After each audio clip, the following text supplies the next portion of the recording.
Let's talk about Steven Seagal. While these days he's mostly known for being a weirdo creep with a terrible hairpiece who's best buds with Vladimir Putin, in the late 80s and early to mid 90s, Seagal was actually a relatively big movie star. And there was no other movie star quite like him. He was originally a martial arts teacher with zero acting experience, but then one of his students happened to be Michael Ovitz, at the time the most powerful agent in Hollywood, and Ovitz decided to make Seagal a star. And so within a couple years, Steven Seagal went from an anonymous Aikido instructor with zero film credits to headlining his own movie from Warner Brothers Pictures with his name above the title, even though no one actually knew who he was. Now, here are some things to know about Steven Seagal. He's not a good actor. He's also not an especially charismatic person, and delivers all of his lines in the same gruff whisper. What does this have to do with military intelligence? I'm thrilled to death to hear that. We gotta save them. The martial art he's skilled at, Aikido, is not actually very exciting to watch. He is, by most accounts, an awful person to work with, famously referred to by Lorne Michaels as the worst SNL host of all time. He is a pathological liar who falsely claims to have worked for the CIA. He has a silly-looking run. He was an action star who stopped bothering to stay in shape, and by the mid-90s would wear a girdle on every film to appear slimmer. Later, he would end up starring in straight-to-DVD movies, where he would do his fight scenes sitting down. And all that said, he still made a few pretty good movies. So how? Well, the director of Seagal's best films was Andrew Davis, who would then go on to make one of the great American films of all time, The Fugitive. Davis understood that the key to making a good Seagal movie is to put very little pressure on Seagal himself to carry the film, and instead surround him with far more exciting actors like Tommy Lee Jones, Pam Grier, Gary Busey, or Sharon Stone. So who cares if Steven Seagal is a black hole of charisma when half the movie is Gary Busey killing people dressed in drag while Tommy Lee Jones gives an early version of his Two-Face performance? But sometimes you don't have all those great elements. For Under Siege 2, Dark Territory, Andrew Davis did not return to direct. Eric Bogosian is a fun villain, but the supporting cast does not live up to the first film. And yet, the movie still works. Since Seagal's career began the same year that Die Hard was released, he ended up starring in many of the Die Hard knockoffs made in its wake. Movies about one guy in an isolated location dealing with some bad guys. Under Siege is blatantly Die Hard on a battleship, and Under Siege 2 is Die Hard on a train. Now, I'm not saying that Under Siege 2 is the best Die Hard knockoff, that will always be Speed, but it has by far the best setting of all of the Die Hard knockoff settings, and that includes the actual Die Hard sequels. A train is fundamentally a more exciting location than a bus, or a battleship, or a cruise ship, or an airport, or Air Force One, or a hockey arena. And so, despite being a movie starring Steven Seagal, Under Siege 2 just works. It's an efficient, really fun action movie, and that is largely due to setting it on a train. While a battleship barely feels like it's moving, a train is in constant motion, traveling dangerously over bridges and cliffs. It's a confined space in which Seagal has to evade the group of terrorists that have hijacked the train. It forces him and his barely disguised stunt double to constantly climb over, alongside, and even under the train. So a simple scene of walking down the train automatically becomes an exciting action sequence. Because the fact is, trains are the ultimate conduit for good action scenes. They're such a powerful force that they are almost single-handedly capable of counteracting the cinematic wet blanket that is Steven Seagal. If you missed our last episode, then pause this one right now and go watch it. And okay, welcome back. So, as you saw, we talked about the history of train movies and the various ways that trains lend themselves to different kinds of storytelling. But now that we got all that boring stuff out of the way, we can get to what really matters. Action.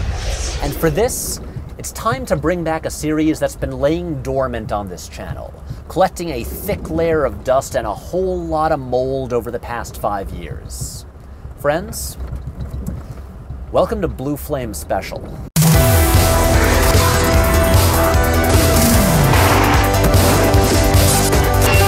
a real Blue Flame Special, aren't you, son?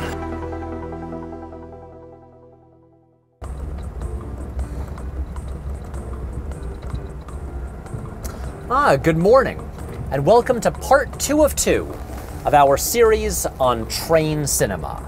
And this time, as part of our ongoing quest to set ourselves apart from every other film video essay channel out there by making things so much more complicated and difficult than they need to be, we are doing an entire episode on a moving train. So suck it, every frame of painting.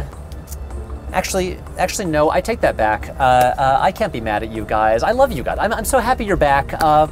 Please don't be mad at me. So anyway, this is sadly the final episode of our Europe series. And tomorrow, I finally fly back to the good old US of A. Now, as sad as I'll be to leave this wonderful land of convenient public transit, functional healthcare, and kids that smoke cigarettes while talking about Camus, I will say this place isn't perfect. At a meetup last week in Stockholm, a fan gave me these. That's right. Apparently, Nobbles is so popular in Sweden that he has his own cookie deal. Nobles chocolate crisps are so good, you'll want to tell all your friends. Yodel-hee-hoo! Disgusting. But anyway, it's still a long trip to Zurich, so I can finish talking about a far more important subject: trains. There are so many train movies. So as I researched this episode, and as usual, it spun wildly out of control, I put together a spreadsheet of train movies, which you can see here, and it became clear just how truly enormous this topic is. So enormous that it simply could not be contained in a single video. In our last episode, we established the indisputable scientific fact that every movie is better with a train in it. But that is never more true than when it comes to action movies. In The French Connection, how do you top every car chase ever? You chase after a train. In the cold open of Skyfall, how do you escalate a chase scene on motorcycles across rooftops? You go onto a train. In Speed, how do you top a bus that couldn't slow down or else it would explode? You go onto a train. Out of all 10 Spider-Man movies, what is the very best action sequence? It's the train scene in Spider-Man 2. What is the best Fast and Furious movie? The one with the train. It's the natural evolution of action scenes. Fighting, to car chasing, to train scene. If it's inside the train, on top of the train, on the side of the train, behind the train, trying to stop a train, or trying to catch a diamond thief penguin while atop a super small toy train running rampage through your own house, the point is, the train is the ultimate action location. It's fast, it's dangerous, and it can do anything an action scene needs, from fights, to chases, to spectacular crashes. I mean, what could be a better setting for an action scene than a missile the size of the Chrysler Building? In this series, back when we made this series, I would constantly talk about geography. See, an action scene is a piece of visual storytelling designed to elicit excitement and suspense. It is supposed to get your heart racing. And so, if you're watching an action scene while also exerting brainpower trying to make sense of who is where and what the spatial relationships are, then you're not getting the feeling that you're supposed to. And so much of this comes down to geography. The clearer the geography of a scene, the better you understand exactly what's happening, and the more effective the scene is. Action scenes are a lot like cooking. If you don't know where everything is, it's gonna get real messy. You ever try cooking in an Airbnb? Disaster. Trains work so beautifully for action because the geography is so clean and simple. The train is a long, narrow, straight line. It's always moving in one of two directions, forward or backward. None of this swerving left or right or going downstairs. Cars, get your shit together. A train simply switching tracks is such a huge issue that it spawned one of the most famous philosophical debates of all time. And just like the train is always moving in the same direction, inside the train, people can only move in two directions. It's all one long straight line. It's why, when you think about it, Snowpiercer is arguably the best video game movie ever made, despite not being based on a video game. The whole movie is basically a big side-scroller beat-em-up. The heroes are always moving forward through the train, left to right. Each car is its own level with its own theme, where they have to fight people, eventually leading to the final boss. It's like Streets of Rage, if it were about class hierarchies and capitalism. Which, I mean, I guess you could argue Streets of Rage is about, but I don't know. We'll let Jacob Geller handle that one. Train to Busan is a movie about some people aboard a train in South Korea during a zombie outbreak. The brilliance of the film is how much of the storytelling is based entirely around the geography of the train. It's technically a horror movie, but it works like an action movie. The characters are all trapped on board with a whole bunch of zombies, but they're able to lock the zombies in certain cars on the train. But then, when the characters need to get up through the train from car 9 to car 13, well, it's a train. It's one straight line. There's only one path, and it's through the zombie cars. So they either have to fight their way through or sneak through along the overhead baggage rack. A train can also be as long or as short as you need it to be. Sometimes, like in The General or the second half of Unstoppable, it's just one car, the locomotive. Or it can be dozens and dozens of cars long enough to fit a whole society on and spend your whole life in. Long enough that when it goes around a bend, you can see the other parts of the train and shoot at people in them. A move they clearly stole from Under Siege 2. You can also remove parts of the train to change the length of it, like in Mission Impossible Dead Reckoning when they unhinge most of the cars, or there's a great moment in Trans-Siberian when Emily Mortimer is walking through the train, switching between the cars, and suddenly she falls off the back because the rest of the train had been detached without her knowing. Part of the magic of trains is that every car can have something new. Literally anything can be on a train.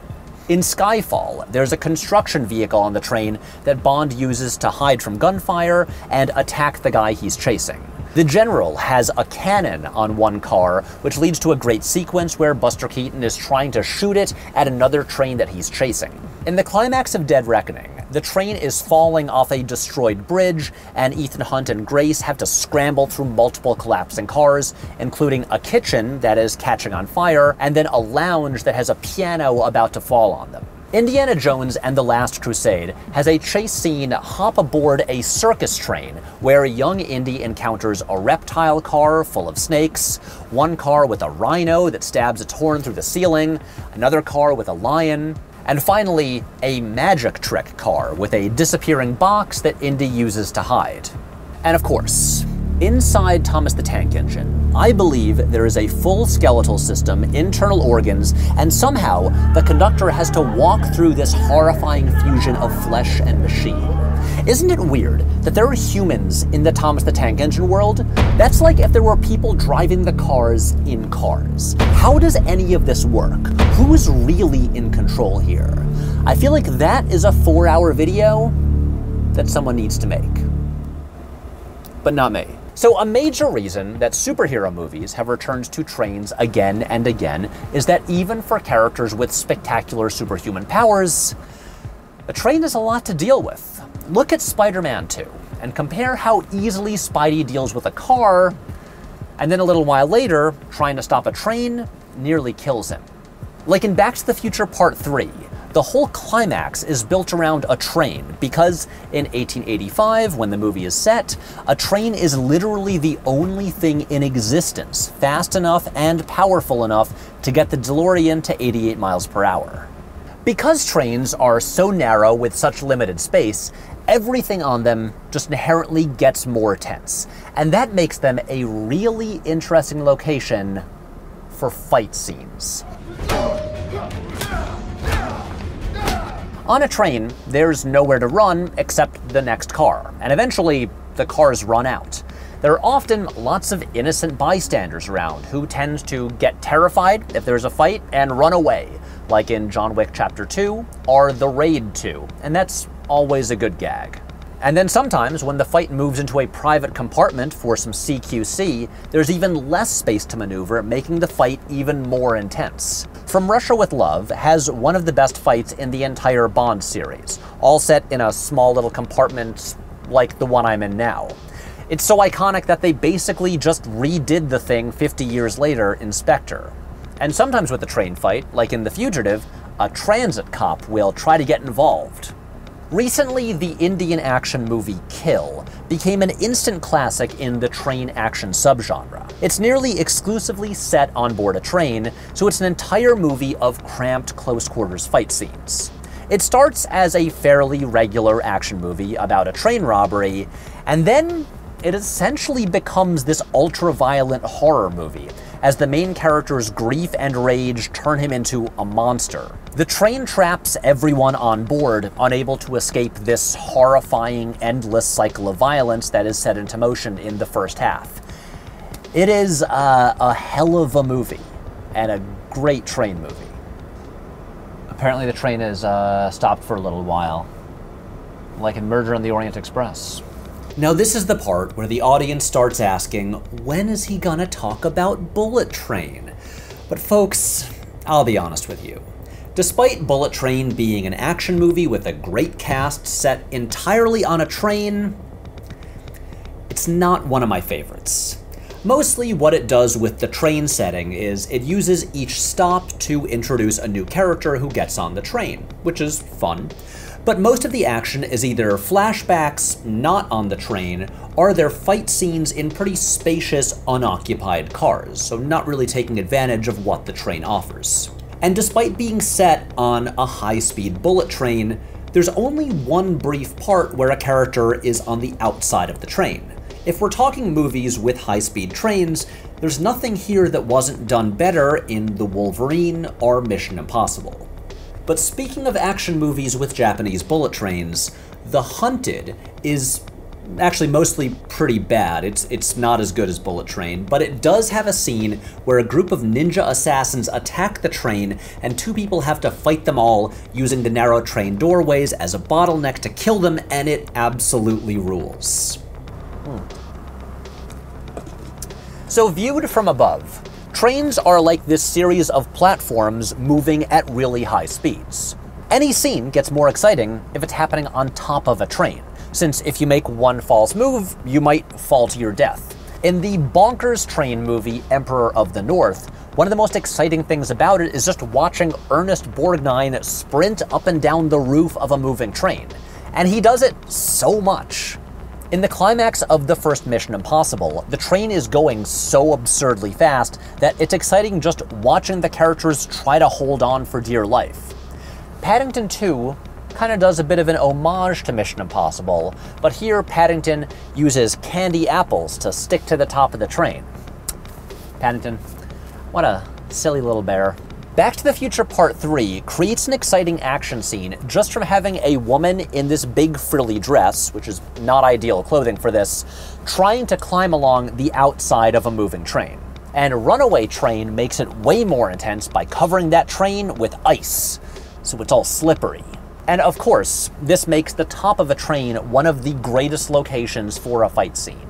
The fight is dangerous enough on its own, but now, it's like a map in Super Smash Bros. On a narrow platform where you could get knocked off to your death. Except here, there's no up B to save your ass. And there are also obstacles to dodge on top of a train. these massive, immovable death sentences hurtling toward you, like those hanging signals that you always see in movies. And in Silver Streak, Gene Wilder actually hits one of those and gets knocked off the train. And another classic obstacle, tunnels, which characters have to dodge in Mission Impossible Dead Reckoning, Paddington 2, Skyfall, Speed, Spider-Man 2, and The Legend of Zorro, which is not a good movie, but it does have a moment where Zorro has to jump his horse down into a car to avoid getting crushed by the tunnel.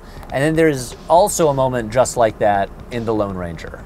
There's a great sequence in Michael Crichton's The Great Train Robbery, in which Sean Connery is climbing along the top of a train and has to keep ducking under bridges. And the whole sequence is genuinely breathtaking, because you can see clearly that that is literally Connery himself having to time his dodges correctly to avoid getting killed.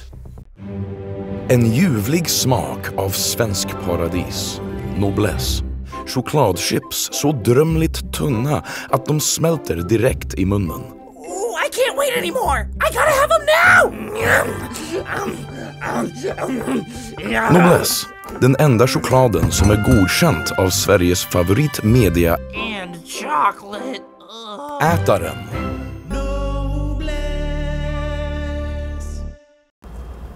So the true magic of a train action scene is the way it allows the action to evolve and take different forms. A car chase is usually just a car chase.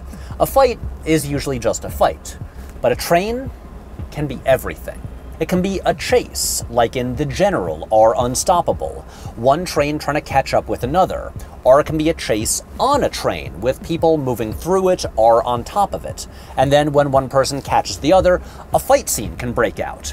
A train can be the host of just about any kind of action you can imagine. So let's look at the ultimate example of this. I want to take a moment now and look at a movie that was a massive critical and commercial disaster. A movie with a 31% on Rotten Tomatoes. A movie that lost the studio over $160 million. I'm talking about Gore Verbinski's The Lone Ranger. That's right. Not only was this movie a massive failure in just about every regard, it has also become one of the most canceled movies ever, with both of its stars turning out to be deeply #problematic. And one of those stars is a white guy who plays a Native American character in this movie, so yeah, it's rough. This is a movie by, I think, a great filmmaker. The man who gave us The Ring, A Cure for Wellness, Rango, the good Pirates of the Caribbean movies, and of course, the Budweiser frog commercial. Budweiser. But here, he is making almost entirely misguided decisions. Most of this movie is a frustrating mess until the last half hour. Because you see, The Lone Ranger is a train movie, and in its final stretch, the train finally chugga-chugga-choo-choos out of the station, and the movie, for a brief time, becomes a masterpiece. As we mentioned in the last episode, this is one of those westerns whose story revolves around the completion of the Transcontinental Railroad, so the first 2 hours of the film, it's long, are a lot of weird, surprisingly violent busy work to set up what comes at the end.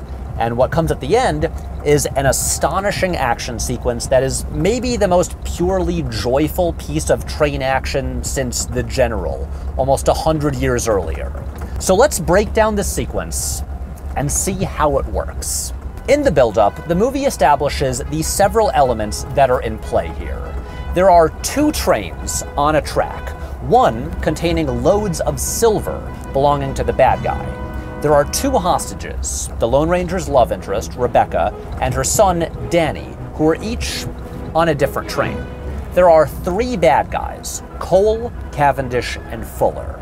And there is 1 silver bullet that Danny is holding on to. The action kicks off when Tonto hijacks the train with all the silver. And then the bad guys jump in the other train and chase after him, while the Lone Ranger, who is on a horse, jumps aboard the bad guy's train. And from here until the end, everything is in constant motion, happening in, on, or around the 2 trains. Like I was just saying, the great thing about train action is the way it's able to evolve. And the Lone Ranger sequence evolves across 5 different stages, with each stage cross-cutting between multiple action beats happening simultaneously. In stage 1, the 2 trains are on the same track, with one in pursuit of the other, like in The General. There's a shootout happening between the trains, and also Rebecca is dangling headfirst from the window of one of the trains. Then in stage 2, one train switches onto another track, so the 2 trains are now running parallel to each other. The shootout continues across the 2 trains, and then all the main characters move up on top of the trains. On one train, there's a standoff between the Ranger and Cavendish, who is holding Rebecca hostage, until they all have to jump down to avoid a tunnel. And in the other train, Fuller is inside the train, shooting up through the roof at Tonto. Stage 3 kicks off when some of the train cars are unhooked. There's another standoff with Cavendish on the train, but Rebecca drops off and lands on a horse that was running alongside them. The Ranger and Cavendish now have a fight on top of the train, while on the second train, Tonto climbs up a really tall ladder that spins around and ends up dropping him onto the same train as the Ranger, who unhooks all the cars with the passengers, so those people are all okay. Now in stage 4, the Ranger and Tonto realize that the detached cars full of silver are still moving, so Tonto jumps off of an overpass to land on those cars. Inside the first train, the Ranger and Cavendish have one more standoff until the 2 trains collide with each other, derailing one car. The Ranger jumps off as the trains crash into one another, killing Cavendish and Fuller. Finally, in stage 5, only one train remains. The Ranger rides alongside it on a horse as Cole reconnects it to the silver cars. He's about to shoot Tonto until Danny tosses the Ranger the silver bullet he's been holding the whole time, and the Ranger uses it to shoot the gun out of Cole's hand. Then Tonto escapes by unhooking one car as Cole and the train of silver chug along to the destroyed bridge where he plummets to his death. Now obviously, this scene is shot beautifully and has gorgeous, seamless visual effects and great stunt work and has perfect staging and geography and just wonderful, clear action.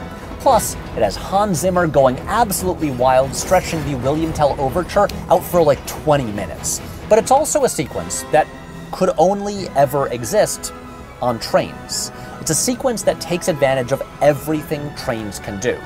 It's a scene in constant motion that has fights and shootouts and a chase and crashes and leaping between moving vehicles. The action moves from a straight line in a desert to winding tracks through mountain ranges. And even if the movie was deemed a failure by most of the world, you can see the influence of that scene in almost every future train scene. The Dead Reckoning train sequence feels like a deliberate challenge to it, with McQuarrie and Cruise attempting and arguably succeeding to top it as the best train sequence ever. And the climax of Paddington 2 appears to be directly inspired by it, borrowing multiple elements like the chase with 2 trains on parallel tracks, and using a long ladder to move from one train to the other. Guys, trains are so cool. Trains are really cool. They are. And you know, this train ride is actually lasting a little bit longer than I expected, and I'm getting kinda hungry and don't really have any money for the dining car, so I think I'm gonna try these weird Novels cookies. Sorry, these aren't gonna be on AuthenticYouTubeProps.com because I'm gonna eat them.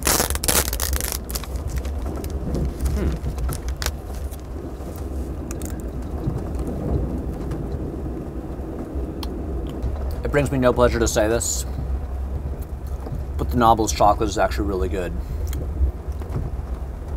Okay, so it's time to leave the snack zone, or wait, would this be Choo Choo Choo right now? And am I legally allowed to say that? Anyway, so while I took a break for a minute there, this train did not. It kept on barreling toward our destination, which is perfect for my really good segue for the next key aspect of train action that I have to discuss. Because as much as we love to talk about the romance of trains and the luxury of trains, how it brings strangers together, how beautiful it is as it winds its way through the Alps, we also cannot forget that this is a giant metal machine. When Superman is described as being more powerful than a locomotive, that means he's pretty fucking powerful. And so, many of the best uses of trains on film are not as vehicles and not as locations, but as unstoppable steel monsters that are going to destroy everything in their path and kill countless people. In other words, a missile the size of the Chrysler Building. In the opening moments of Tony Scott's masterpiece, Unstoppable, we see the train sitting still for the only time in the film, just sitting there in the train yard. But we hear the sounds, the creaks and roars of the metal and the engine, and it sounds like a living thing. The train here is being presented as a monster, an enormous, powerful engine of destruction. Here, the train is actually pretty scary. It's like the furnace in Home Alone. And here is where we get into one of the great subcategories of train movies, the movies about trying to stop a train, which is a profoundly difficult task. Unstoppable is probably the best example. A movie about an unmanned train that starts accelerating on its own and is going to cause thousands of deaths if it can't be stopped. It smashes through cars and other trains and even a mechanism designed to derail it. It's a movie about humans trying to tame a monster they've created, as they desperately attempt to catch up to it, slow it down, and then climb across it to finally pull the brakes. It's so beautifully simple. One train is going in one direction on one track, and it needs to be stopped. That's a very similar scenario as in the movie Runaway Train. But in that movie, the people trying to stop the train are escaped prisoners, not train conductors, so they don't know what they're doing. Plus, the train is in the Arctic, and it's covered in ice, so trying to get across the train is extra dangerous, and the connections between the cars are frozen shut. These show that to make some of the most nail-bitingly intense action thrillers of all time, you really don't need anything more than a train. And of course, probably the best action scene in all of superhero cinema is the train scene in Spider-Man 2.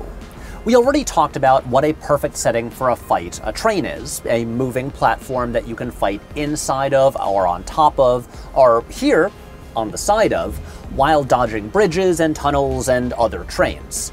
But then the climax of this scene is when Dr. Octopus destroys the controls of the train, and Spider-Man has to find a way to stop this speeding train full of civilians before it crashes and kills everyone on board, and nearly kills himself in the process. And if we're talking about runaway trains, we can't forget about Marge versus the Monorail, a powerful story about an out-of-control train that's actually, okay, it's not so much a train as a, what's the word? Monorail!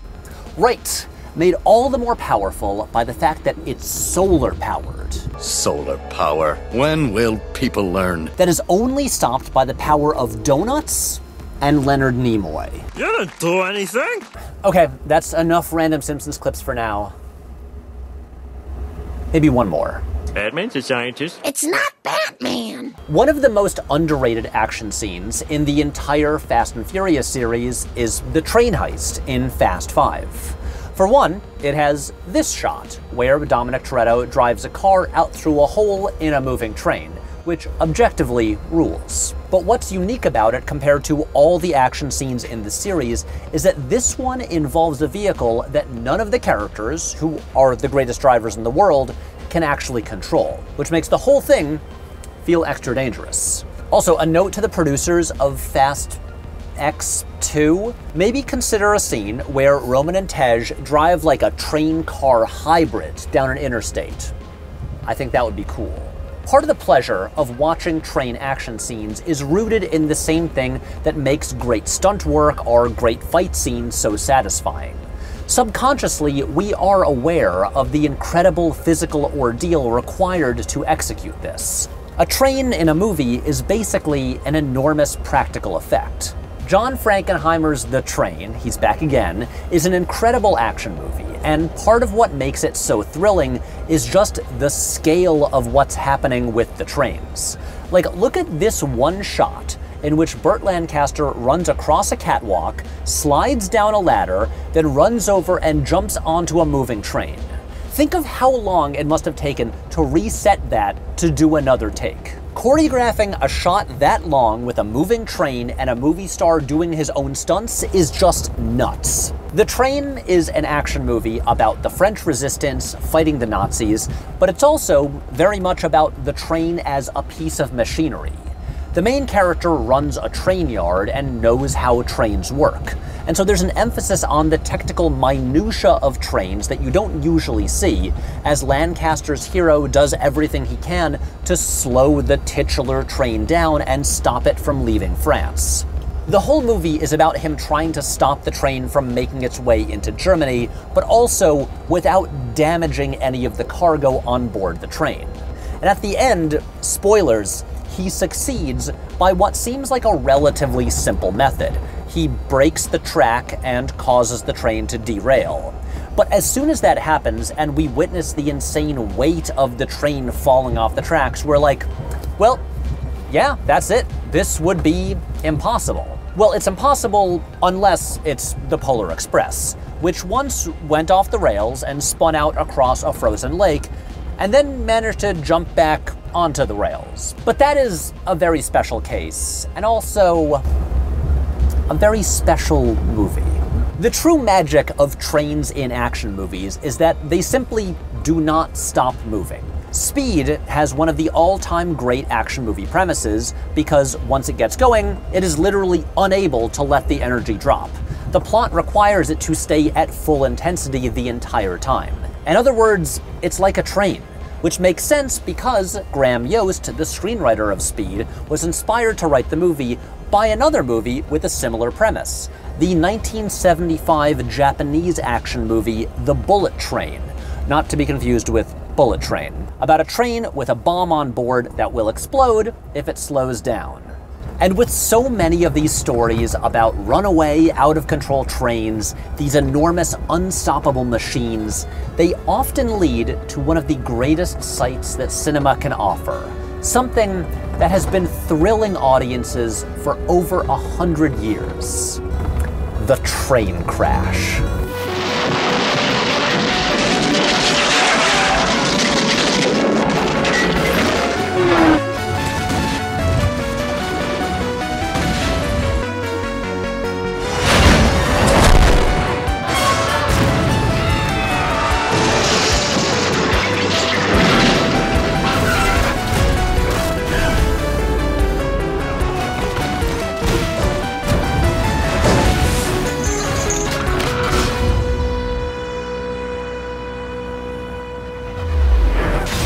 The fact is, train movies are like Reese's Peanut Butter Cups.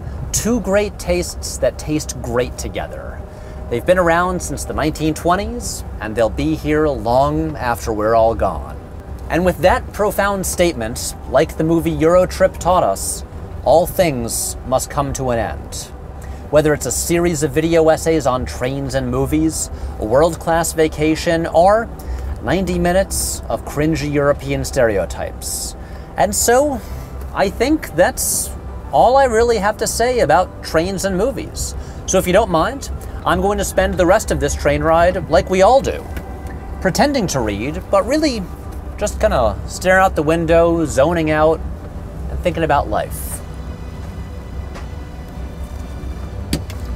And so our month in Europe, which sometimes felt like 3 or 4 months, is coming to an end. And that means an end to this very loose series that really isn't all that different from the regular videos, except in these the lighting isn't as good. But on the other hand, no novels. And speaking of novels, I can never let that guy know how much of a solid he did me by hooking me up with this trip, because the truth is, I really needed the break. I mean, yes, I worked the whole time, but every so often I would take a minute to relax while looking out at the ocean, or out at the Alps, or rewatching A Cure for Wellness while also looking at the Alps. I made so many memories on this trip. I visited the mecca of international film culture, I witnessed the most spectacular concert spectacle of our time, and I even visited the Swedish town that inspired the one in Kiki's Delivery Service. And I wanted to make a video about it, except I couldn't think of a thesis beyond, this place is really nice. But most importantly, I rode on so many trains. Underground, through mountains, sometimes through entire countries. And thankfully, these train rides didn't have a single terrorist hijacking or ninja attack or bridge explosion. I'm really gonna miss them. A man and a train and a man. They both tried to run as far and as fast as they can.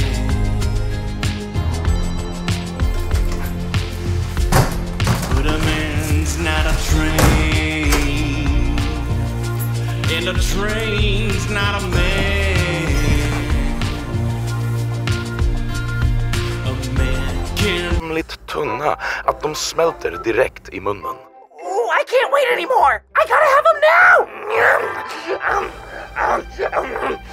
Noblesse, den enda chokladen som är godkänt av Sveriges favoritmedia. Going up a mountain, even halfway to the top. The minute that the train runs out of steam, it's gotta stop. But it's a different story when a man runs out of steam.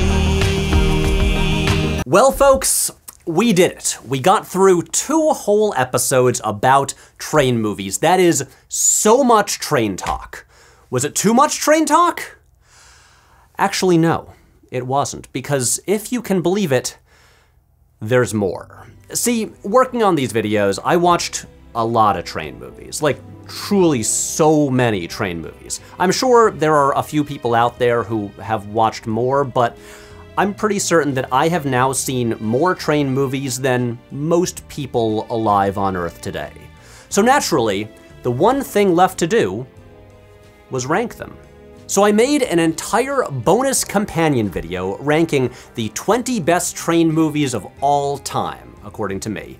An additional 30 minutes of juicy, juicy train movie content, and you can watch that right now on Nebula.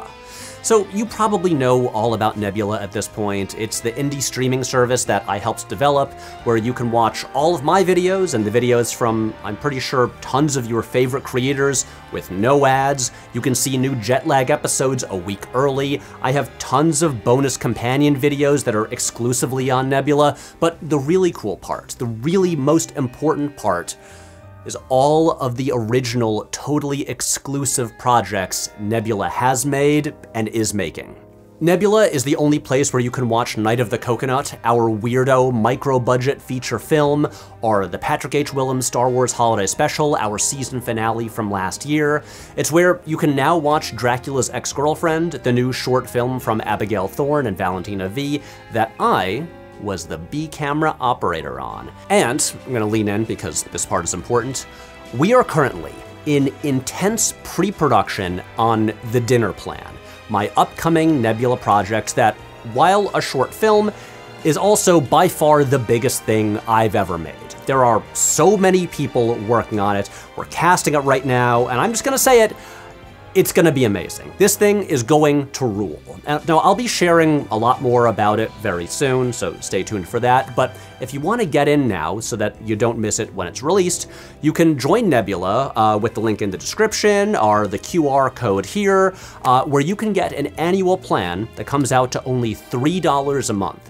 And if you use my link, that directly supports this channel. It tells Nebula that, hey, giving Patrick a budget for these movies is a good idea and something that people want to see, and it will help me get future projects made. So we all win. But anyway, I have taken up enough of your time. I just want to say I am really excited about what we're working on with Nebula, and I really hope you go check it out. But for now, I have got to go draw some storyboards for the movie, so I'll talk to you later.